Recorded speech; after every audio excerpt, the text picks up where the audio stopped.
قسم ہے آباد گھر کی۔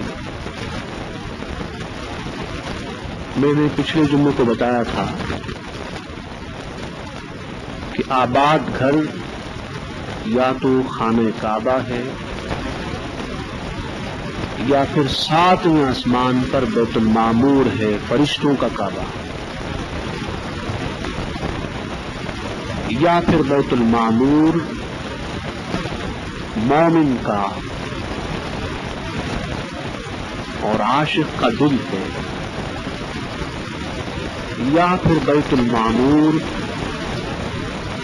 مسجد نبوی ہے۔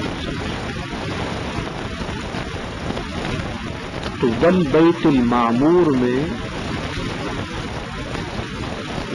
نسبت بھی ہے اور اس نسبت کا فیضان بھی ہے، نسبت بھی ہے اور اس نسبت کی برکت بھی ہے۔ نسبت یہ ہے کہ خانہ کعبہ کی نسبت اور اس کا لنک اللہ سے بھی ہے اور اللہ والوں سے اور انبیاء سے بھی۔ بیت المعمور جو قبلہ اور کعبہ ہے ملائک کا، ساتویں آسمان،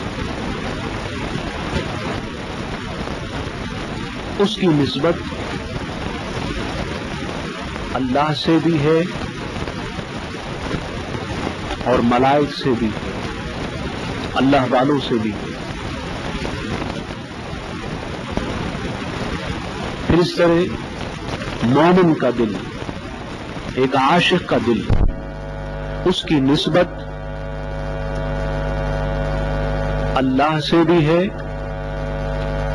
اور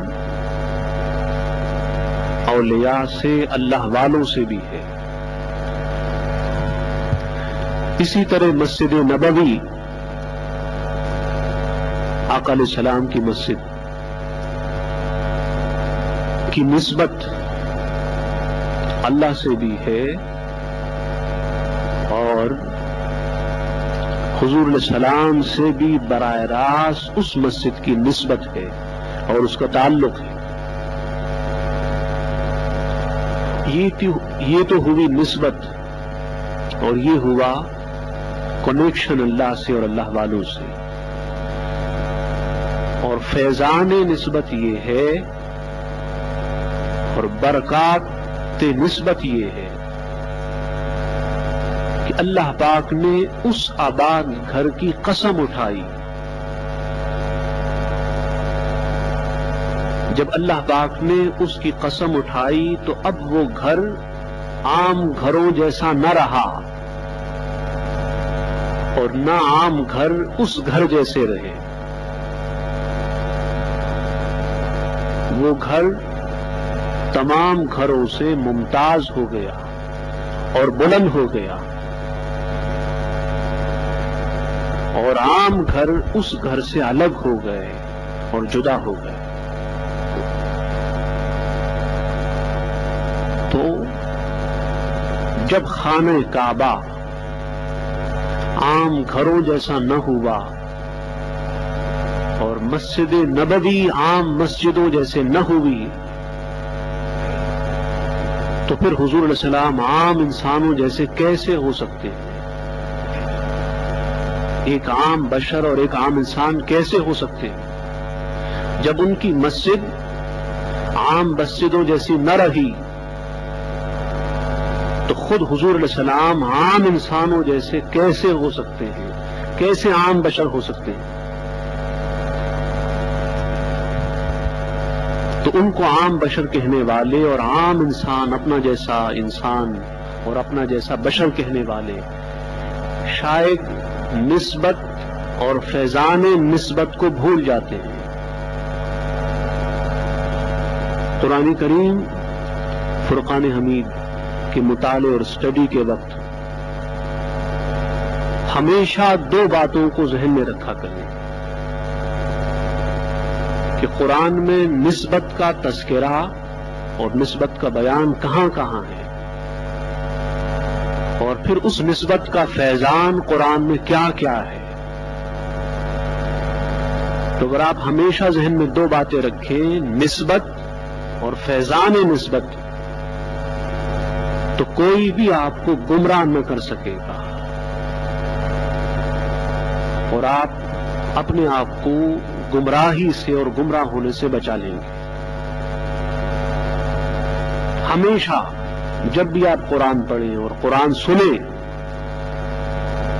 تو نسبت بھی ذہن میں ہو اور فیضان نسبت بھی ذہن میں ہو۔ یہ جن ستونوں کو ہم نے مینشن کیا، جن ستونوں کا ہم نے تذکرہ کیا، یہاں بھی دو باتیں ہیں، نسبت ہے اور فیضان نسبت ہے۔ کسی ستون کو سیدنا جبریل علیہ السلام کے بار بار آنے سے حضور کی بارگاہ میں بار بار آنے سے نسبت ہے۔ کسی ستون کو اور پلر کو حضور علیہ السلام کی نماز تہجد سے نسبت ہے۔ کسی پلر کو حضور علیہ السلام کی بارگاہ میں جو وفد آتا، ڈیلیگیشن، اس سے نسبت ہے۔ کسی ستون کو صحابہ کی حفاظت اور پروٹیکشن سے نسبت ہے۔ کسی ستون کو حضور علیہ السلام کی اعتکاف سے نسبت ہے۔ کسی ستون کو حضور علیہ السلام کے صحابہ کی توبہ سے نسبت ہے۔ کسی ستون کو حضور علیہ السلام کی نفل نماز سے نسبت ہے، اور کسی ستون کو حضور علیہ السلام کے عشق اور حضور کی محبت میں رونے سے نسبت ہے۔ ہر ستون کو اور ہر پلر کو کسی نہ کسی حوالے سے حضور علیہ السلام سے لنک ہے، حضور سے تعلق ہے، اور حضور سے نسبت ہے اور کنیکشن ہے۔ یہ نسبت ہوئی، اور فیضان نسبت یہ ہے کہ اب وہ ستون عام ستونوں جیسے نہ رہے۔ مسجد نبوی میں اور بھی ستون ہیں، لیکن یہ ستون ان تمام ستونوں سے جدا ہو گئے اور ممتاز ہو گئے، الگ ہو گئے، ان جیسے نہ رہے۔ اور میں نے پچھلے جمعے کو صحیح بخاری کے حوالے سے بتایا تھا کہ امام بخاری نے کوٹ کیا صحیح بخاری میں کہ مغرب کے وقت صحابہ کا ایک ہجوم ہوتا تھا، اور ہر ایک یہ چاہتا کہ وہ ان ستونوں کے پاس نماز پڑھے۔ یہ دور صحابہ کی بات ہے۔ تو کیا مسجد نبوی کے اور حصے نہ تھے؟ کیا مسجد نبوی میں اور ستون نہ تھے؟ یقیناً تھے، لیکن یہ فیضان نسبت ہے کہ جب ستونوں کو آقا سے محبت ہو گئی تو اللہ نے ہر مومن کے دل میں ان کی محبت ڈال دی۔ فیضان نسبت یہ ہوتی ہے، نسبت کا فیضان یہ ہوتا ہے کہ پھر اللہ تعالی ہر شے کے دل میں اس کی محبت ڈال دیتا ہے۔ چنانچہ اس حوالے سے مسجد نبوی میں ایک ستون حنانہ ہے، عماد حنانہ، آپ سب نے بارہا سنا، بڑا معروف واقعہ ہے ستون حنانہ کا، اور تقریباً 10 کے لگ بھگ صحابہ نے اس کو روایت کیا اور نیریٹ کیا، 10 کے لگ بھگ صحابہ نے۔ سیاہ ستہ میں بھی ہے، سیاہ ستہ کے علاوہ اور کتب حدیث میں بھی یہ روایت موجود ہے۔ میں اس وقت جو حدیث کوٹ کر رہا ہوں اس میں امام بخاری نے کتاب المناقب میں، امام ترمذی نے جامع ترمذی کتاب الجمعہ میں، امام نسائی نے نسائی شریف کتاب الجمعہ میں، اور امام دارمی نے سنن دارمی میں باب ما اکرم اللہ النبی بحنین المنبر، باقاعدہ باب باندھا اور اس باب میں اس حدیث کو بیان کیا. اور روایت کرنے والے اس حدیث کے سیدنا عبداللہ بن عمر رضی اللہ تعالیٰ عنہ نے بیان کیا عن ابن عمر ان رسول اللہ صلی اللہ علیہ وسلم کان یخطب الی جذع، کہ حضور علیہ السلام کے منبر بنائے جانے سے پہلے حضور علیہ السلام کھجور کا ایک تنا تھا، اس سے ٹیک لگاتے اور خطبہ دیتے، خطاب فرماتے. فرمایا فلما اتخذ المنبر، جب منبر کو بنایا گیا، جمعے کا دن تھا اور حضور علیہ السلام منبر پر رونق افروز ہوئے، جلوہ افروز ہوئے. حضور علیہ السلام منبر پر جلوہ افروز ہوئے، رونق افروز ہوئے. جو کھجور کا تنا تھا جس سے آقا ہر وقت ہر جمعے کو اور خطاب میں ٹیک لگاتے تھے، اس سے الگ ہو گئے اور منبر پر رونق افروز ہوئے. تو حدیث کے الفاظ ہیں کہ حن الجذع، وہ جو کھجور کا تنا تھا وہ چیخ پڑا، رونے لگا. اور ایک اور روایت میں یہ ہے کہ اس کے رونے سے اور چیخنے سے پوری مسجد نبوی میں آواز گونجی. اور یہ بھی روایت میں ہے کہ جب صحابہ نے اسے دیکھا روتے ہوئے تو صحابہ خود رونے لگے.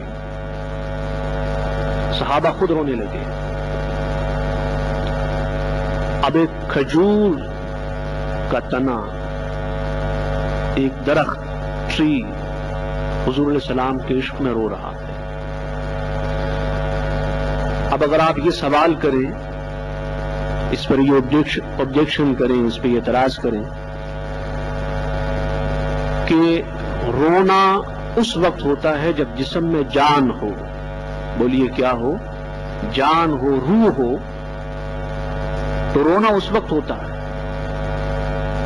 تو پھر ایک درخت میں جان کہاں سے آ گئی؟ ایک کھجور کے تنے میں روح کہاں سے آ گئی جو وہ رو رہا تھا؟ اگر آبجیکشن کریں، اعلی حضرت نے جواب دیا، فرمایا جان ہے عشق مصطفیٰ. جب کھجور کے تنے میں حضور کا عشق آیا تو وہی عشق جان بن گئی اور وہی عشق روح بن گئی. کون کہتا ہے وہ تنا بے جان تھا؟ اس میں روح نہ تھی، اس میں جان بھی تھی اور اس میں روح بھی تھی. حضور کا عشق اور حضور کی محبت، وہ روح بھی بن گئی اور حضور سے عشق اور حضور کی محبت وہ جان بھی بن گئی. وہ رویا ضرور، لیکن اس حال میں رویا کہ جان بھی تھی حضور کے عشق کی اور روح بھی تھی حضور علیہ السلام کے عشق کی. مولانا روم نے فرمایا، فلسفی، فارسی میں مثنوی شریف میں، فلسفی کہ منکر حنانہ است، از خواص انبیاء بیگانہ است. فرمایا فلسفی، منطقی، صرف لوجک کو فالو کرنے والا اور عقل کو فالو کرنے والا اس تنے کے رونے کا منکر ہے. اور فرمایا اس لیے منکر ہے کہ وہ انبیاء کے مقام سے اور سٹیٹس سے ناآشنا ہے. اسے کیا خبر کہ ایک نبی کا مقام کیا ہوتا ہے اور ایک رسول کا مقام کیا ہوتا ہے، ایک ولی اور مرد قلندر کا مقام کیا ہوتا ہے. پھر وہ جو تنا تھا کھجور کا روتا رہا. حدیث میں ہے حتی اتاہ فمسحہ، یہاں تک کہ حضور علیہ السلام اس تنے کے پاس آئے اور حضور علیہ السلام نے اپنے دست مبارک اس تنے پہ رکھا. اور صاحب فتح الباری علامہ ابن حجر نے فتح الباری میں ایک روایت بیان کی اور امام النسائی نے الکبیر میں اس کو بیان کیا. اس کے الفاظ یہ ہیں کہ حنت الخشبۃ التی کان نبی صلی اللہ علیہ وسلم یقوم عندها فقام النبی صلی اللہ علیہ وسلم الیہا ووضع یدہ علیہا فسکنت. یہ حدیث کے الفاظ ہیں. اس کا معنی یہ ہے کہ حضور علیہ السلام جس کھجور کے تنے سے ٹیک لگا کر خطبہ دیتے تھے جب حضور علیہ السلام کی منبر بنی اور حضور علیہ السلام منبر پہ جلوہ افروز ہوئے، تنے سے الگ ہو گئے، جدا ہو گئے، تو وہ کھجور کا تنا حضور کا فراق برداشت نہ کر سکا اور حضور علیہ السلام کی جدائی برداشت نہ کر سکا، رو پڑا، چیخ پڑا، یہاں تک کہ حضور علیہ السلام خود اس کھجور کے درخت کے پاس گئے. آقا کا مقام یہ ہے کہ اگر درخت تڑپے عشق میں تو آقا آتے ہیں، تو کیا اگر انسان تڑپے تو آقا نہیں آئیں گے؟ تڑپ تو پیدا ہو، حضور کے عشق میں مچلے، تب آقا آئیں گے. اسے آپ نے وہ شعر سنا ہے، آپ ہر عاشق کے گھر تشریف لاتے ہیں، میرے گھر میں بھی ہو جائے اجالا یا رسول اللہ. تو یہ اجالا کب ہوگا اور تاجدار کائنات کی آمد کب ہوگی؟ جب عشق کی تڑپ پیدا ہوگی اور حضور کے عشق میں مچلیں گے. یہ خاص ذہن میں بٹھا لیں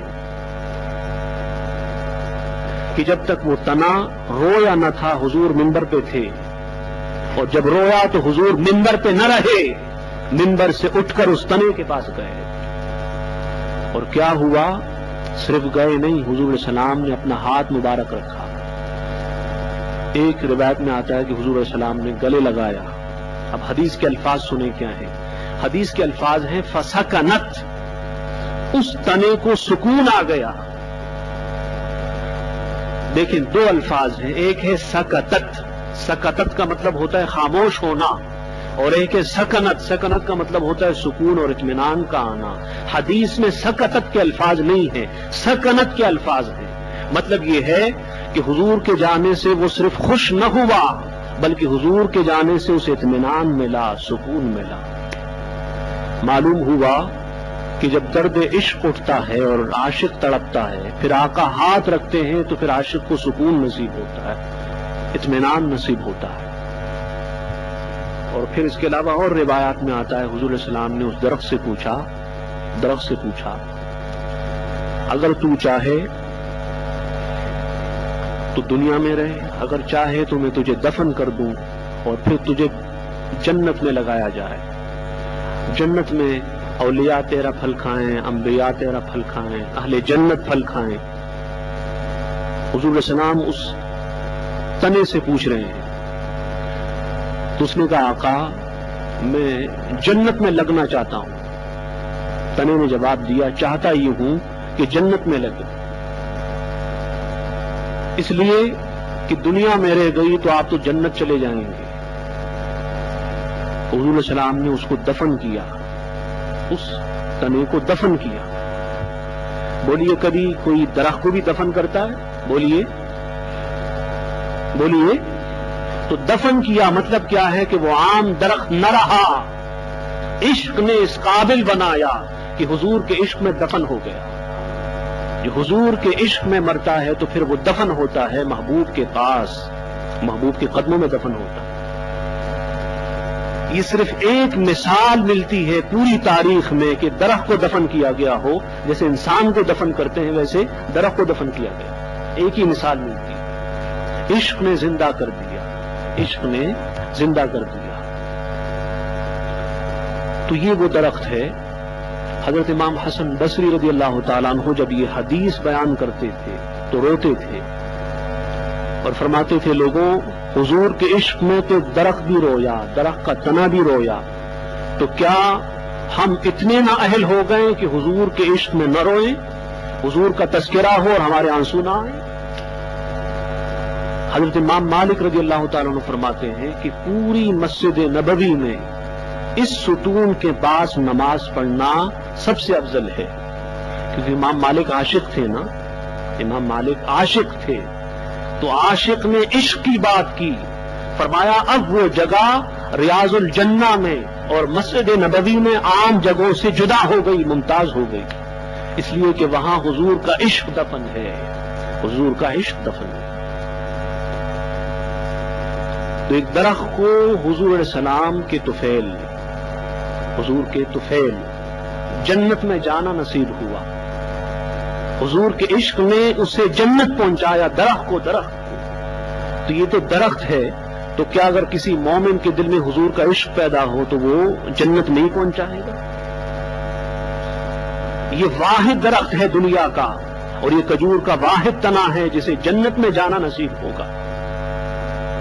یہ حضور کے عشق کا فیضان تھا۔ پھر ایک ستون عائشہ ہے، عماد عائشہ یا استوان عائشہ کے نام سے،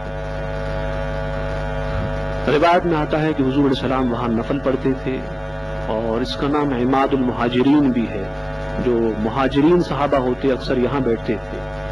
اور طبرانی میں روایت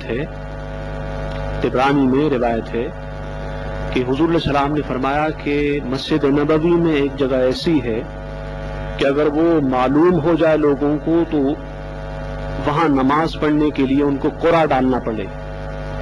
صحابہ وہ جگہ بھول گئے، انہوں نے حضرت عائشہ صدیقہ رضی اللہ تعالیٰ عنہا سے بار بار پوچھا تو انہوں نے بتانے سے انکار کیا۔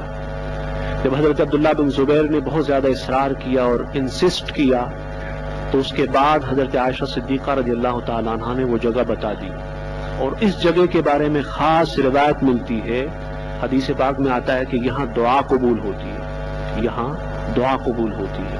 اللہ تعالی ہم سب کو استون حنانہ کی طرح، عماد حنانہ کی طرح حضور کے عشق میں مچلنا نصیب فرمائے، تڑپنا نصیب فرمائے، رونا نصیب فرمائے، اور حضور علیہ السلام کی نسبت کا فیضان نصیب فرمائے، اور حضور کی نسبت کی برکت نصیب فرمائے۔